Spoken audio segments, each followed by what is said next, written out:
Hey, my name's Mark Fletcher. I'm the owner of Tower Systems, and this is Jonathan Tay.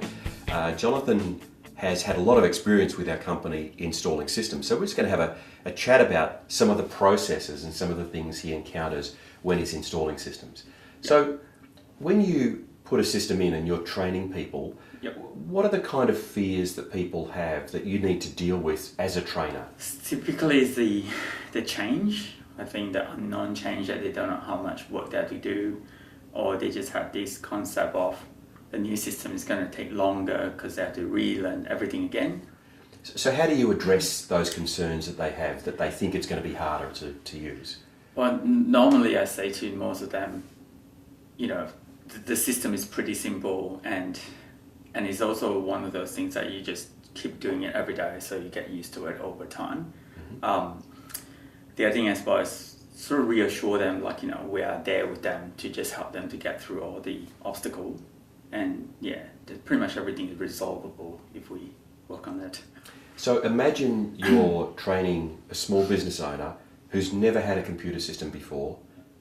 They probably don't want to get a computer system, yet here you are in their business about to make their life hell, and they don't want you to train them. So they're resisting you, they're pushing back. How do you deal with that? So far, I think I only have a handful of them that have that problems. So typically, I explain to them. I suppose I try to use it as the most not very technical. I always say to them, I'm not a very technical person as well. So if I can do it, you should be able to do it. Trying to explain to them, you can do it, and you just have to give yourself a bit of time and don't stress about, we have a schedule, we have to get it done. I think that sort of helps a bit. Okay.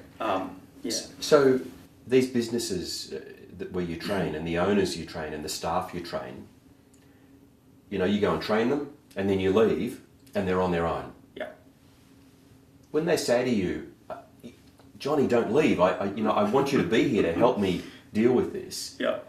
What comfort can you give them that they're not on their own? So normally on my final days, I always say there's a help desk line, help desk phone call that you can do, and the help desk people are very friendly and they are very similar to myself. Mm-hmm. And so we're not all technical people, so we can speak the same language with them. And just 24/7 help desk. So normally, just try them. Yeah. And do you have people who contact you personally after an installation? Sometimes I do. Yep. Sometimes depends on the business itself. If the business is a bit complicated, then I tend to also leave my business card with them as well, so that they have my contact detail as well as the help desk line. Mm. But if that particular business is pretty straightforward, then I tend to just give them my email address and the help desk line. Just say the help desk is where you contact, but if you are not getting any response, then feel free to CC me on the email or something, then I can work on that. Mm. Yeah. Look, a final question. How much pride do you have in what you do in this area of training people using a computer system for the first time? How important is it to you to feel good about what you do? I don't know how to answer that question.